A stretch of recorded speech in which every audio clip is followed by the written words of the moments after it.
14व्या श्लोकात काय सांगितलं होतं?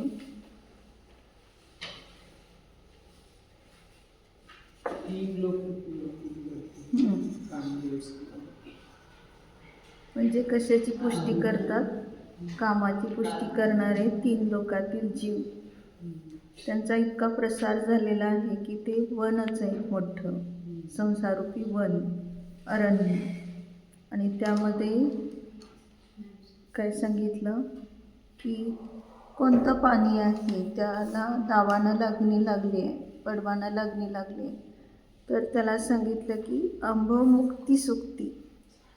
म्हणजे जलबिंदू कोणते घेतले तर उपदेशाचे, आणि त्याच्यातून त्यांचं म्हणजे ते दावाना लागणी सारखं असे जे संताप आहे ते संपले. आणि जिनराज भगवंतांचं जो आहे म्हणजे उपदेश, तर त्या उपदेशानेच त्याला विझवून टाकलं, म्हणजे संताप दूर झाला.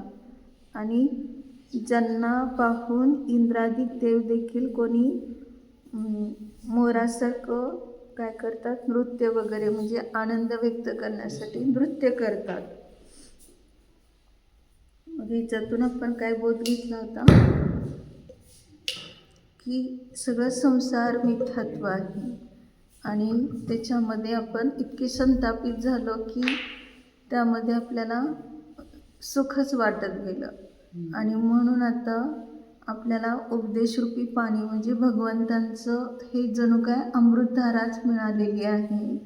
तर त्याचा आम्ही कसा स्वीकार करायचा किंवा त्याला कसं आत्मसात करायचं, याच्यातून हे सांगितलं की या ठिकाणी खरोखर बहुमान केव्हा आला, जसं इंद्राला बहुमान येतो तसं आपल्याला देखील बहुमान जेव्हा स्वतःच्या स्वरूपाचं भान येतं तेव्हा आपोआपच त्याचा बहुमान येतो. पुढे काय सांगितलं होतं? भूपाल, स्वर्गपाल कोण घेतले? म्हणजे पृथ्वी, भू म्हणजे जमीन, म्हणजे षटखंडाचं पालन करणारे ते भूपाल, आणि स्वर्गपाल म्हणजे स्वर्गाचं पालन करणारे ते इंद्र. मग ते सगळे प्रमुख नरसुर श्रेणी, म्हणजे त्यांची सगळ्यांची जी श्रेणी म्हणजे पंक्ती अशी दिसत होती, जणू काय त्यांच्या नेत्रांचे अशी पंक्ती झाली होती नमस्कार करताना की भुंग्यांची माळाच आहे की काय असं वाटत होतं. मग त्यावेळेस ती कशासाठी तशी उपमा दिली तर वास्तविक रूपाने की ते भगवान हे चंद्रासारखे आहेत, आणि चांदण्यांना जसं तो उत्सव होतो चंद्र उदयात आल्यानंतर, तशा प्रकाराने हे सगळे जे त्रिभुवन लोक येऊन थांबले दिव्यध्वनी ऐकायला, आणि ते चंद्राप्रमाणे भगवान सर्वांना शीतलता देत आहेत. कारण का तर त्यांच्या दिव्यध्वनीतून सर्व संताप सहजच नष्ट होतो. आणि अशा रीतीने त्यांनी हात कसे जोडलेले आहेत त्या देवांनी किंवा मनुष्यांनी, तर कमळासारखं कुडमुलित केलेलं आहे आणि ओंजळ, आणि ती करांजली म्हटलं ती मस्तकावर नेली. मग ते तुऱ्यासारखं वाटतंय, म्हणजे कमळाला जसा तुरा असतो त्याप्रमाणे तुऱ्यासारखं असं वाटत असलेलं भगवंतांच्या चरणकमलाच्या छायेमध्ये येऊन थांबलेले लोक आपोआपच त्यांना हे सगळे संसाराचं दावानल वगैरे संताप आहे ते नष्ट होतं. तसं आपल्याला देखील निजध्रुवाचा आश्रय घेतल्यानंतर हे सगळे संताप वगैरे सहज दूर होतात हे सांगितलं. आता 16 नंबरचा श्लोक पाहायचा आहे. देवत्वन्तं गृह्णखमण्डलदर्पणेऽस्मिन्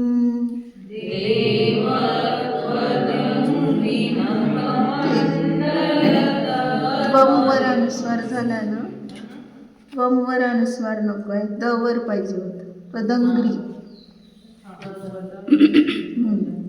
देवत्वदङ्घ्रिनखमण्डलदर्पणेऽस्मिन् देवत्वदङ्घ्रिनखमण्डलदर्पणेऽस्मिन् अर्घे निसर्गरुचिरे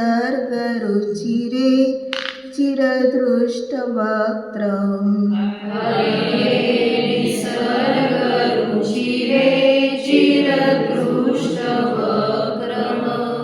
श्रीकीर्तिकान्तिधृतिसङ्गमकारणानि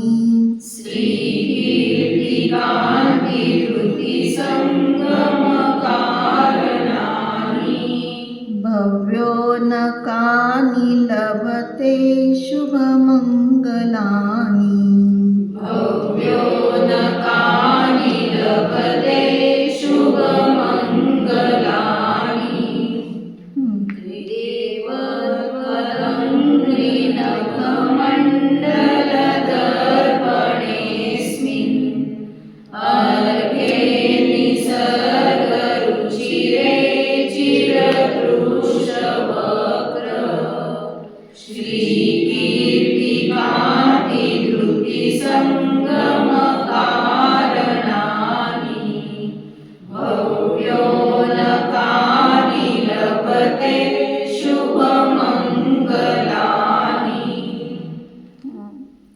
हे देव संबोधन काय केलंय? हे भगवान, हे देव, अर्घे निसर्ग रुचिरे अस्मिन् त्वदंग्री सत्व झालंय का? अस्मिन् त्वदंग्री नखमंडल दर्पणे. हे देवा, पूजनीय आणि स्वभावतःच, निसर्ग रुचिरे म्हणजे स्वभावाने, अर्घ्य म्हणजे पूजनीय, पूजनीय आणि स्वभावाने सुंदर, रुचिर म्हणजे सुंदर अशा तुमच्या काय घेतलं? अशा तुमच्या ठिकाणी चरण नखरूपी आरशामध्ये. कशाचं घेतलंय? अंग्री म्हणजे चरण आणि नख मंडल दर्पणे, चरण नखरूपी आरशामध्ये, म्हणजे त्या पायाचे जे नख आहेत आणि ते नखच जणू काही आरसा आहे, तेवढे चमकदार आहेत, कांती आहे. आणि त्यामध्ये काय केलं? फार वेळ पाहिले आहे आपले मुख, चिरदृष्ट वक्त्र भव्य. चिर म्हणजे खूप वेळपर्यंत पाहिलं, वक्र म्हणजे काय घेतलं? वक्त्र म्हणजे मुख. म्हणजे ज्या भव्य जीवाने काय केले? भक्तिपूर्वक तुमचं दर्शन केले, त्यावेळेस खूप वेळ त्या आरशात पाहिल्यासारखं केलंय. म्हणजे कोणत्या आरशात? नखरूपी आरशामध्ये.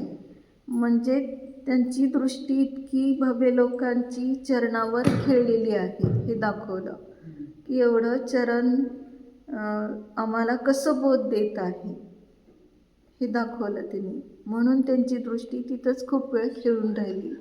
कारण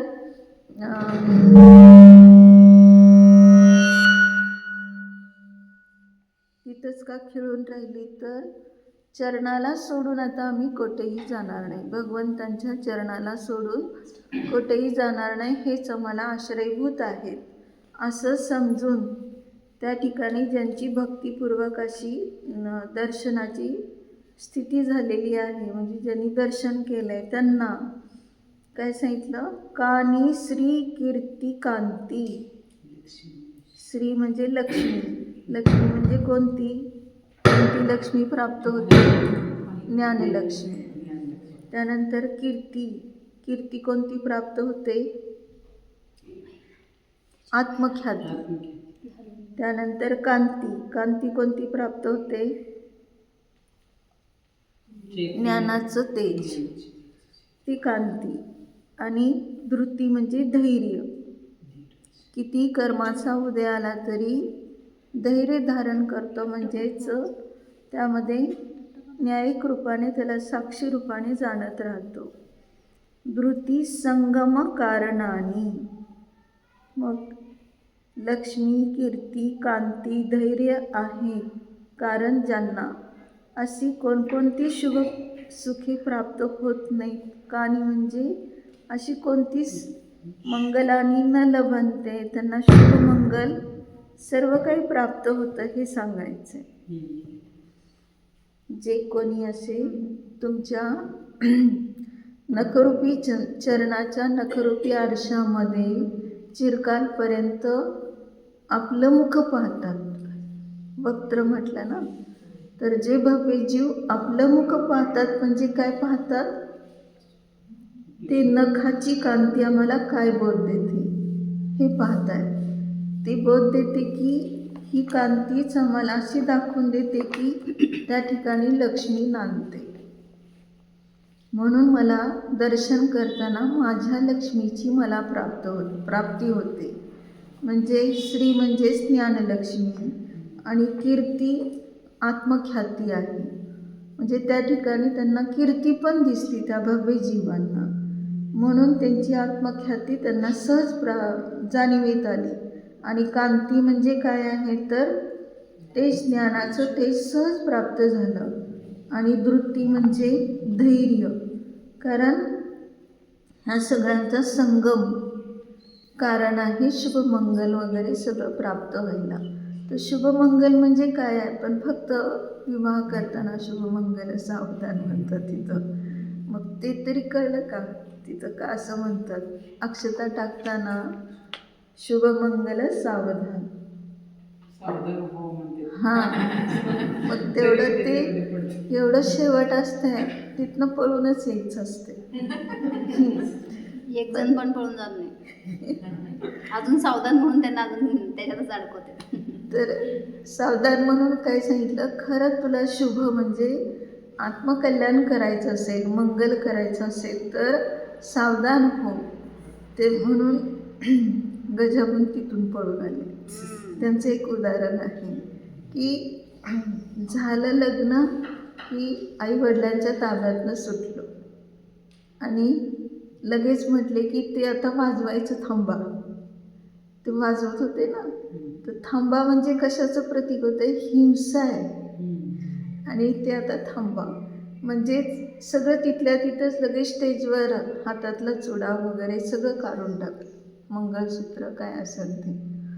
म्हणजे ह्याच्यातून सुद्धा बोध किती दिला की जरी मी या ठिकाणी पराधीनतेने विवाहास तत्पर झाले तरीसुद्धा मी ह्याच्यात अडकणारा नाही. म्हणजे कोणाला बोध दिला? हा सगळ्यांना, पराला पण मिळाला आणि स्वतःला पण मिळाला.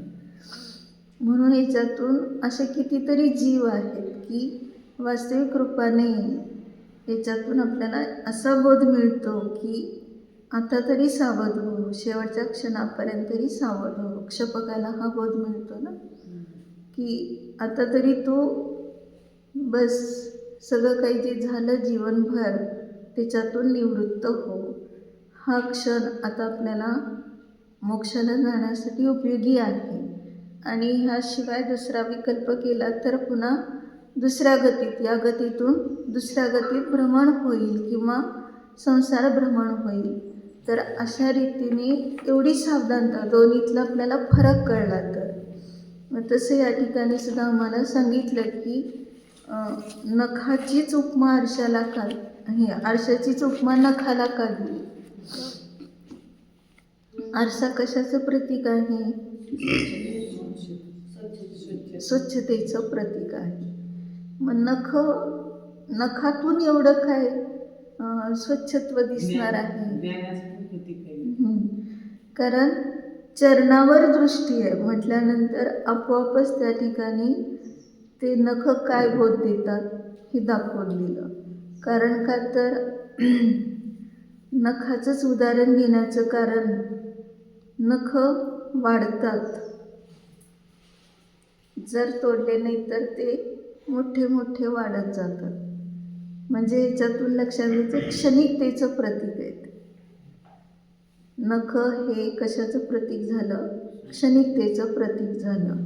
दुसरी गोष्ट ते म्हणजे मल आहे, शरीरातला मल आहे, तो हाडाच्या रूपामध्ये बाहेर पडतो. जसं केससुद्धा मल आहे, ते सुद्धा ह्या स्वरूपात त्वचेच्या रूपातून ते बाहेर पडतं. म्हणून ह्याच्यातून लक्षात घ्यायचं आहे की वास्तविक रूपाने हा संसार मल त्याच्यात दिसला त्याला, त्या नखामध्ये हा संसार मल आहे, तो क्षणिक आहे, तो याच्यात अडकलाय, तो तर आहे निर्मल, तो आहे अमल. अशा रीतीने हा बोध त्याच्यातून सहज मिळत गेला. कारण का फक्त आपण म्हणतो ज्ञानाचं तेज मिळालं, लक्ष्मी म्हणजे ज्ञानलक्ष्मी प्राप्त झाली, परंतु वास्तविक पाहता ह्या सगळ्यातून हाच बोध मिळतो की प्रत्येक समय तो उपयोग लाभ स्वभावामध्ये. बाकी सगळं काय आहे विकल्प आहेत आणि निर्विकल्प झाला तरच तो परमशांतीला प्राप्त होणार आहे. म्हणून परमशांतीसाठी गृहस्थ अवस्थेमध्ये सुद्धा सुदर्शनचं एक उदाहरण आहे. सुदर्शन, वारिशेन, आणखीन कोण की जे अभ्यास करत होते ध्यानाचा स्मशानात वगैरे जाऊन, आणि मेघरथ राजा, शांतीनाथांचा जीव, असे बरेच म्हणजे अभ्यास करतात. म्हणजे काय तर इतके अलिप्त राहतात संसारात असून सुद्धा. आणि म्हणून त्या सुदर्शनला तर असा प्रसंग प्राप्त झाला आहे की एका ठिकाणी खोटं सांगावं लागतं, मी नपुसक आहे म्हणून. म्हणजे पुरुषासह सुद्धा सुटका कशी करून घ्यायची, स्त्रीला तर सुटका करून घ्यावी लागते, परंतु पुरुषासह सुद्धा सुटका करून घेण्याचा हा प्रसंग तसाच प्राप्त झालेला होता त्यावेळेस. आणि त्यामुळं त्यांना तिथं सांगावं लागलं मी नपुसक आहे. ते खरं आहे की खोटं आहे? खरं आहे, खोटं नाही. नपुसक आहे म्हणजे मी परस्त्री सेवन करण्यास असमर्थ आहे. नपुसकचा अर्थ दुसरा असा होतो की मी सीलवान आहे आणि मी शक्य नाही, म्हणजे मला सामर्थ्य नाही आहे हे सील भंग करणं. तर या ठिकाणी हा बोध जर समजला तर आपोआपच लक्षात येईल. आणि त्यामुळं तिने तर काही म्हणजे जी मित्राचीच पत्नी होती तर तिने काही परत त्याचा उहापोह केला नाही. पण राणीला वाटत होतं की मी तर हा डाव जिंकेल. आणि तुला समजलं नाही का, तिला एवढा सुंदर मुलगा आहे आणि मग नपुसक कसं म्हणून गेला तो.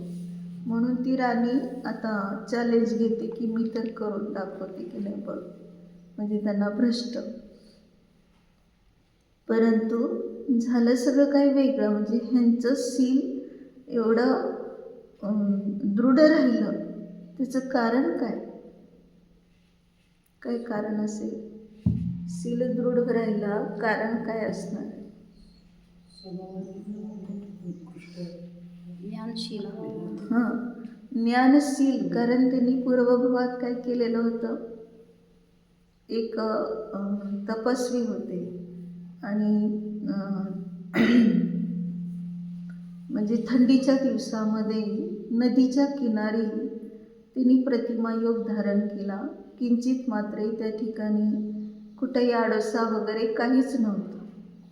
आणि हा गुरं चरायला आलेला त्याने पाहिलं की हे कसे काय एवढे थंडीच्या दिवसात अशा निरभ्र ठिकाणी, आणि काय त्याला आवरण वगैरे काही नाही, कपडे नाही. त्याला त्याचं ज्ञान नाही आहे, परंतु थोडं आश्चर्य वाटलं की काय असेल म्हणून. आणि त्याला सारखं वाटायचं की आमच्या घरी आले असते तर आम्ही किती चांगली सोय केली असती, खोली दिली असती, गरम खोलीत त्यांना ठेवलं असतं वगैरे. असं खूप त्याच्या मनात उलटे सुलटे असे विचार येऊ लागले. पण आता हे काही बोलत नाहीत, हलत नाहीत, काही डोळे पण उघडे करत नाहीत. मग आपण काय करायचं, कर्तव्य काय आपलं? तर त्याने काय केलं, इकडचं तिकडचं सगळं वाळलेलं ते गवत वगैरे गोळा केलं, पानं गोळा केली, कुठून घरी वगैरे जाऊन काहीतरी गवऱ्या वगैरे आणल्या आणि काय केलं, चारी बाजूनी शेकोटी. म्हणजे त्याला जे काही करता येईल की ह्यांना काही बोलता येत नाही, हे काही हालत नाही, तर आपण ही तरी अनुकूलता द्यावी की थंडी वाजू नये. म्हणजे त्यांनी कशाला अनुकूलता दिली, शरीराला दिली की रत्नत्रयाला दिली? बाहेरून तर दिसते शरीराला दिली. पण त्यांच्या साधनेत त्यांनी सेवा भक्ती अशी प्रगट केली. तर अज्ञानच आहे त्यावेळेस त्याचं अज्ञान अवस्थेत केलेली ही सेवा होती, परंतु वास्तविक रूपाने ती तरीसुद्धा भक्ती जी अंतरंगामध्ये होती त्यांच्याविषयीची ते चारणमुनी होते. आणि सकाळ तोपर्यंत रात्रभर जागा राहून त्यांनी ते केलं आहे तसं. आणि सकाळी झाली की ते चारणमुनी जाऊ लागले. जाताना नमोकार मंत्र वगैरे जे काय आहे ते उच्चार ते सगळं त्यांनी ऐकलं. आणि मग त्याला असं एवढी भक्ती झाली की आपण सुद्धा हेच म्हणायचं. नमोकार मंत्र म्हणण्यामध्ये त्यांनी उपयोग लावला. आणि ती जोपर्यंत दिसत नाही तोपर्यंत हात जोडून अगदी भक्तीने पाहू लागला. मग दर्शन इथं सुद्धा तेच सांगितलं ना की चरणावर दृष्टी दिली तर त्याला काय काय सगळं प्राप्त होतं. मग हे तर काय आहे, त्यांनी खूप रात्रभर सेवा केली पण त्याच्यात त्याला काही कष्ट वाटले नाही. उलट त्याला काहीतरी आपण अनुकूलता द्यावी असे भाव झाले. पण मुनींनी जर त्याच्यात मानलं असतं काय आनंद मानला असता तर त्यांची साधना खंडित झाली असती. पण त्यांनी काहीच नाही, त्याच्यामध्ये समता भाव आहे. त्यांना जे करायचं ती साधना करत होते. आणि कोण काय करेल तिथं काही सुद्धा त्यांचा उपयोग नाही. त्या कारणाने त्या मुनींचं पण ते पाहिलं त्यांनी किती निरपेक्षपणे निघून गेले. आणि तेच त्याच्या हृदयासारखं साठून राहिलं. आणि त्याच्यानंतर ज्यांच्या घरी म्हणजे तो हे सगळं काम करत होता तर हे घरच्या म्हणजे तिथल्या लोकांना समजलं, त्या जिथं तो राहत होता तिथं. मग त्या लोकांनी पूर्वीपेक्षा जास्त सन्मान द्यायला सुरुवात केली होती त्याला की अशाची सेवा केलेली ऐकलं पाहिलं. मग त्याच्यानंतर खूप व्यवस्थित त्याला सांभाळ करत होते. म्हणजे याच्यातून लक्षात घ्यायचं की तेवढ्याने त्याचं पुण्य त्याच भवामध्ये कसं उदयाला आलेलं होतं की त्याला नोकर न समजता अगदी घरातला मुलगा समजून सगळी देखभाल करत होते. आणि मग पुढे त्यांच्याच पोटी तो जन्माला आलेला हे सुदर्शन. ते भीमाची अशी आहे ना गोष्ट, त्यांनी शेकोटी पेटवली. भीमाने तर खूप वयोवृत्त केलेलं. पूर्वभावामध्ये अनेक मुनींचं विद्येच्या साह्याने केलं होतं. आणि त्यामुळं तर त्यांचं हे बलदंड शरीर ह्या भावात की त्यांच्या श्वासोश्वासाने सुद्धा ती दूध खेळत असताना कौरवांची सोंगटी उलटी पडत होती. ते पाशी सगळे उलटे पडत होते. इतकी त्यांची शक्ती होती भीमाची. मग ते जेव्हा कळलं तेव्हा त्याला हाकलून दिलं मग तिथून. म्हणजे याच्यातून लक्षात घ्यायचं आहे की ही दुसऱ्याची सेवा करत नसून ही स्वतःची सेवा आहे या ठिकाणी. मग ह्याच्यात आपण पाहिलं होतं ना, इंद्र सेवम तव सुकृताम किं तया श्लाघनम ते. म्हणजे हे आत्ताच आपण ह्याच्यामध्ये पाहिलं ना एकीभाव स्तोत्रामध्ये इंद्र सेवा करतो तर तुमची याच्यामध्ये स्तुती नाही तर ते त्याचंच त्याला लाभदायक. तसेव भव लय करी. कारण त्यालाच भव लय करी म्हणजे संसाराचा लय करणारी अशी त्याचीच त्याला प्राप्ती झाली. म्हणजेच तो मोक्षाला जाण्यास योग्य होतो. तसं आम्ही काहीतरी करतो असं वाटतं पण ते दुसऱ्यासाठी नसून स्वतःसाठीच आहे. म्हणजे अकर्ता स्वभाव ह्याच्यातनं प्रगट होतो. ह्याच्यात श्लोकात पण कसं घेतलंय ना रत्नाकरांच्या 115 नंबर. दर्शनाने काय होतं, भक्तीने काय होतं.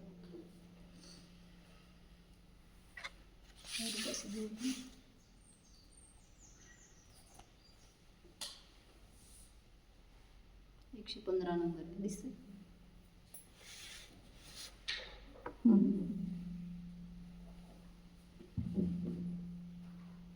उच्चैर्गोत्रम प्रणते. कर्णानी योगाचा हा श्लोक आहे. आता आपल्याला तोच भाव आहे ना या श्लोकात. उच्चैर्गोत्रम प्रणते प्रणतेर्भोगो दानादुपासनात् पूजा भक्ते सुंदर रूपम स्तवनात कीर्तीस. तपोनिधीषु. म्हणजे इथं याच्यात पण हे सांगितलं की तपोनिधीविषयी म्हणजेच गुरूंच्या विषयी, की जे तपाचे भांडार असलेले जे मुनी आहेत त्यांच्याविषयीचं कोण करतो? प्रणते, ही म्हणजे नमस्कार करतो. मग प्रणाम केल्याने काय होतं? उच्च गोत्राची प्राप्ती होते. हा कर्णाने योग सांगितला. म्हणजे आता कोणी म्हणेल की आम्ही करतो नमस्कार, जास्तीत जास्त आम्ही उच्च गोत्रात जन्म घ्यावा, तर तसे भाव ठेवून होत नाही ते. म्हणजे त्यांना नमस्कार केला ह्याचा अर्थ काय केला? तर ह्याचा मान कशाही गळला, ह्याचा मान कशाही गळला, त्याबरोबर तो व्यवहाराने झुकलेला हा निश्चयाने आपल्या स्वरूपात झुकतो, म्हणजे निश्चय विनय होतो त्याचा. आणि म्हणून तेच एक उच्च गोत्र आहे, वेगळं उच्च गोत्र नाही. की किती जैन कुलामध्ये जन्माला येणारे सुद्धा बाहेरच राहतात. जैन काय हे स्वरूप देखील कळत नाही. तर व्यवहाराने उच्च गोत्र, पण निश्चयाने आता तो कशात गेला? नीच गोत्रात गेल्यासारखंच. म्हणजे पूर्व परिणामांचं फळ म्हणून आता उच्च गोत्र मिळालंय. त्यावेळेस केलेले तेवढे परिणाम उत्कृष्ट होते, पण आता ते मिळून पण कुठं फायदा करतो. आणि उच्च गोत्राची कारणं लगेच इथं समजून घ्यायची. म्हणजे भगवंतांना हे मुनींना नमस्कार केला तर उच्च गोत्राची प्राप्ती होते, परंतु उच्च गोत्र हे कशाने होतं? तर पराची स्तुती किंवा गुणप्रशंसा वगैरे त्यांची, आणि आपली आत्मनिंदा. आणखीन काय सांगितलं? हां, आपले दोष प्रकट करणं आणि दुसऱ्याचे दोष झाकणं. तर ह्याला काय म्हटलेलं आहे? उच्च गोत्राच्या आश्रमाची कारणं तत्वार्थ सूत्रामध्ये सांगितली. आणि मग पुढे सांगितलं की दानात भोग, दान दिल्यानंतर काय होतं? आहारदान वगैरे दिल्यानंतर भोगाची प्राप्ती होते. हे तर साक्षात माहिती आहे की सत्पात्र दान दिलेले श्रीमती आणि वज्रजंग, ते जरी त्यांचं दुरामध्ये कोंडून काय झालेलं आहे? श्वासोच्छ्वास कोंडला गेला आणि त्यातच त्यांचा प्राण गेले, तर ते उत्तम भोगभूमीमध्ये जन्माला आले. सत्पात्र दान दिलेलं होतं त्यांनी, म्हणून त्याचं फळ त्यांना काय मिळालं? तर भोगाची प्राप्ती होते. त्याच्यानंतर उपासना, आणि उपासना केली त्यांची तर प्रतिग्रहण, म्हणजे उपासना म्हणजे प्रतिग्रहण, नवदा भक्ती वगैरे करण्याने पूजा म्हणजे सन्मानाला तो प्राप्त होतो. भक्ते सुंदर रूपम, आणि भक्तीचं फळ काय मिळतं? तर सुंदर रूपाची प्राप्ती होते, हे सांगितलं. आणि स्तवनात स्तुती करण्याने कीर्ती प्राप्त होते, असं सांगितलं. म्हणजे याच्यातून हे सुद्धा आपल्याला बोध मिळतो की हे सगळं आपल्याला बाहेरचं काही करायचं नाही. सगळं उच्च गोत्र आत्मस्वरूप, म्हणजे आपलं जितकं दोषाचं आहे ते शोधन करायचं आणि जितक्या गुणांचा विकास करता येईल तेवढं करायचं, ही उच्चता आहे. आणि पुढे सांगितलं काय? दानाने, आता दान, आहारदान वगैरे दिलं, 4 दानामध्ये आहारदान एक सांगितलं की आहारदानाने भोगाची प्राप्ती होते. मग कुठल्या भोगाची प्राप्ती होते? आहारचा अर्थ काय होतो? आहारदान देत नसून घेत असतो. घेतो म्हणजे त्यांचं रत्नत्रय पाहून स्वतःमध्ये सुद्धा तशी परिणती होते. मग ही खरे भोग, अतींद्रिय आनंदाचा भोग प्राप्त होतो. कारण का? त्याशिवाय बाकीचे किती भोग असतील तरी सुद्धा ते जड आहेत आणि क्षणिक आहेत, आणि त्यात शांती पण नाही. आणि उपासना केली म्हणजेच त्यांचं स्वीकार केला, त्यांची भक्ती केली, तर तो हा सन्मानाला प्राप्त होतो. सन्मान कोणता आहे? आत्मख्याती, हा सन्मान आहे. कारण बाहेरची कोणी जरी स्तुती करतील तर ते शरीरापर्यंतच पोचतंय. आत्म्यापर्यंत पोचणारं कोण आहे? तर स्वयं स्वतःच आहे. म्हणून उपासना व्यवहारण्याने, तपस्वींची निश्चयाने स्वतःच्या स्वरूपाची उपासना.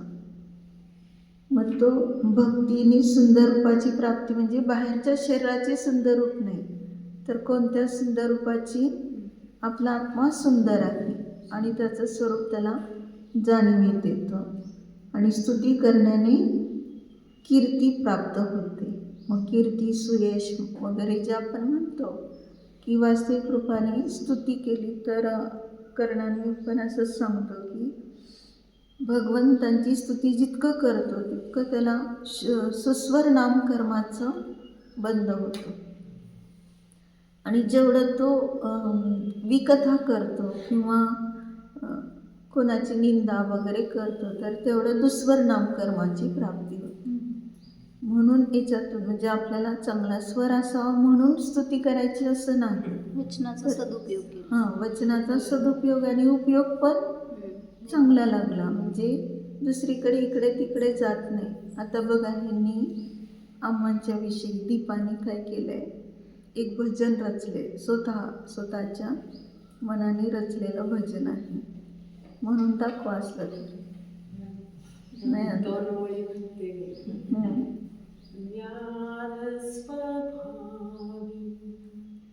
चारित्र प्रतापी मेरे गुरुवर महान तपस्वी संसार निरस्वी आत्मस्वरसी मेरे गुरुवर प्रखरतम प्रभुसी. अजून देवी अजून लिहिलेलं आहे. असा प्रकाश पडलेला आहे. नाही ते करतेच भजन तयार करतेच. म्हणजे तेवढं करताना उपयोग पण चांगला लागतो. आपण दुसऱ्यासाठी नसून स्वतःसाठीच करायचं. हे देवा, पूजनीय व स्वभावतः सुंदर अशा तुझ्या चरण नखरूप आरशामध्ये फार वेळ पाहिले आहे. आपले मुख ज्या भव्य पुरुषाने अर्थात ज्या भव्य प्राण्याने भक्तिपूर्वक मन लावून तुझे दर्शन केले आहे त्याला लक्ष्मी, कीर्ती, कांती, धैर्य आहे. कारण ज्यांना अशी कोणकोणती शुभसुखे प्राप्त होत नाहीत. नाही कसं वाचायचं, लक्ष्मी, कीर्ती, कांती, धैर्य आहे. कारण ज्यांना अशी कोणकोणती शुभसुखे प्राप्त होत नाहीत अर्थात सर्व सुखे प्राप्त होतात. जो भव्य पुरुष भक्तिपूर्वक मन लावून श्रीजिनचरणात शरण जातो अर्थात श्री जिनेंद्रांचे दर्शन करतो त्या भव्यास लक्ष्मी प्राप्त होते. त्याची कीर्ती चोहोकडे पसरते. तो कांतिमान अर्थात त्याचे शरीर दिव्य बनते. तो धैर्यवान होतो. त्याचप्रमाणे यापासून अनेक सुखे त्यास प्राप्त होतात.